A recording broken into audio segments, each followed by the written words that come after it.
Hi, this is Sally Morgan, physical therapist, craniosacral therapist, and Tellington T-Touch practitioner for animals and people. This is Tristan. He's a Corgi, and we're here for an episode of Conversations with a Corgi, where we are going to get snow today for the first time this year, but it's not going to stick and it's not going to accumulate, and it looks like it's not even going to interfere with our usual afternoon walkies, so pretty relieved about that. Not a fan of the winter. So we're going to continue our discussion today about the different noises dogs make and why that might be and what those noises are. And one of the ones that I find most interesting is howling. And howling, often dogs use to attract attention to themselves or to contact with others. And anybody that lives in the Southwest has heard coyotes howling, and then another one way across the canyon, and then another one and another one. And they may be howling to mark territory, maybe they know each other and they're howling to make connection. It really just depends. Certainly wolves howl often after a kill, as do coyotes. That does not seem to be something dogs do. I've never heard of dogs having a celebratory howl after their dinner. Some dogs also howl during high-pitched sounds such as sirens, or when I played my piccolo, I had a corgi that used to howl. So yeah, 10 degrees and horrible where Danny lives in South Dakota, which is funny because you guys have it really cold, but then it warms up and it's really nice. So, and I remember in our neighborhoods when we were kids, a lot of places used to play a siren at noon to mark the middle of the day so that you'd know what time it was. Back when technology was nothing like it is now. But you would hear the siren go off and then you could hear dogs howling all around the neighborhood. And our bird dogs used to howl in response to that, as well as our Cocker Spaniel. The main reason dogs really howl is for pack bonding. That's maybe why they respond to the sounds of sirens and music, and if their owner howls at them. And certainly I've seen this with Malamutes and Huskies and relatives of these northern breeds. If you howl, they'll start howling with you, which is really fun. But some people think that howling is an extension of a yelp, which is something dogs do when they're hurt.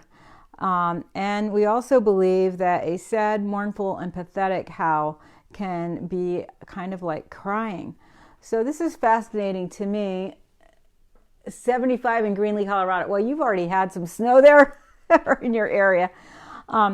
And so this is something I have to figure out with Tristan. Corgis typically don't howl. Very few corgis howl. But when he's sleeping, deeply asleep under the bed at night, he often wakes himself up howling. I would say once a month. And this is really unusual. And I don't know if it's because he's lonely and he misses my other corgis. I don't know if he's sad. He does not seem at all disturbed or clingy after he wakes himself up from this. So I don't really know why he's howling. My guess is that he might be looking for a pack member because he is a lone dog. He does not mind being a lone dog, and he has plenty of doggy friends that he sees almost daily. Oh, he puts his ears up when he thinks about his friend Coco. She's moving, but only 2 miles away. So, is howling a bad thing? Not necessarily. He may be looking for connection, and certainly we see that in wild canids all the time, that they're howling for connection. Another fascinating thing is I have these coyotes around here howling outrageously in the fall and in the winter.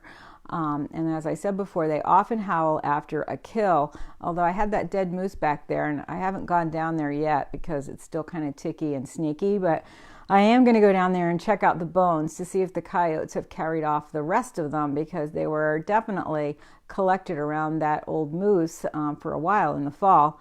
And they were definitely howling and calling in pack members from around to come to where that moose was. They did this like 7 times. Did Tristan howl during that? No, he was scared and shaking under my legs. He did not want to go out. He did not want to howl with them. And if I howled with them, he looked at me like I was terrible. So he's not wanting to howl with coyotes. But I know that people have told me that their huskies in particular have howled at coyotes when they live out in the West. And people often wonder, do dogs howl when they're sad when another dog has died? Well, there's a superstition that when a dog howls, it means that he has summoned the god of death, and also that the spirits of the dead are being released. Now, this probably comes from the idea of, wolves howling and us being terrified when they would eat us. And also, a howling dog alone in the night can signal a supernatural event. It's spooky when they howl. Some people think that a howling dog can mean bad luck, that somebody will get sick. This is as crazy as the black cats are bad luck. The black cats are bad luck because if you're riding a horse and they don't see well going from light to dark, and a black cat skitters out from the shadows, it looks like the shadows are alive, the horse freaks out, the person falls off or gets run away with or whatever, their hiding place is exposed, and then you have bad luck. So that's where we get that. So I am sure a lone wolf howling or dog howling did bring people hard times. I mean, at that point, the dog could have been hungry and so were the people. So yeah, somebody could have gotten sick. But typically, howling is more of a bonding activity that dogs do to make connections with other dogs. When I've lived in a house with a few dogs, if one howls, they all howl. But as I said, since I've had Corgis, this is the only one I've had that howls. And it doesn't seem to bother him. Right, Biscuit? And he howls for a long time. He holds his note for a very long time. So if you guys have any stories of your dogs howling, your older dog howls when you leave the house. See? And Danny, the funniest thing was, the other day I forgot something and I came running back in the house and Tristan didn't notice that I was gone. And as I was running back in, I heard him howling. And I think it was because he was excited that I was coming back. So that feeds into that idea that they howl to other pack members and to make connection. But boy, I don't know. I mean, I think that we don't know very much about why dogs howl. If you Google it, you'll find all kinds of different reasons, and back to the superstition thing.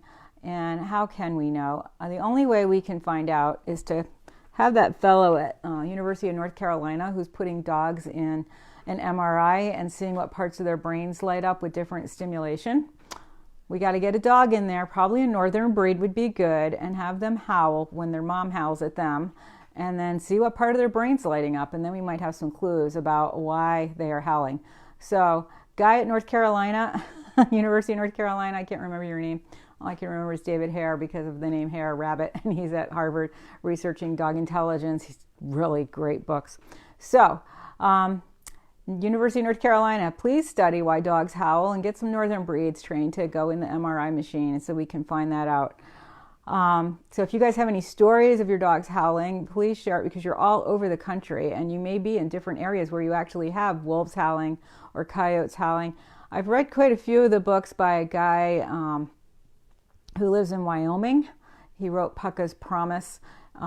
Great books about dogs. He was a National Geographic's writer, and I think he still is. And he lives in a very wolfy area, and he has Labradors, and his Labradors do not howl at the wolves. So that's one thing I know. I don't know many labs that howl anyway. I mean, but certainly if you have a beagle, he howls all the time. It's hard to know what he's howling at because they do howl all the time. And the beagle that lived across from me howled whenever a dog walked by. So was he trying to connect with that dog? Is he looking for pack bonding? Possibly. So thanks for joining us today for this episode of Conversations with a Corgi. We will not be back tomorrow or Thursday, possibly Friday. Everybody have a great day. Stay out of the snow and the cold because it is going to be cold, extra cold everywhere. From Chicago to Atlanta to Maine. And if you take your dogs out, put a coat on them because this is unusual weather. They might not be ready for it. Even these little furry corgis. We're going to go walking in our raincoat later. Pacific Northwest. How's the weather out there, Marlene? I haven't heard that it's bad. All right. Thanks for joining us. We'll see you guys in a couple of days. Everybody have a good day.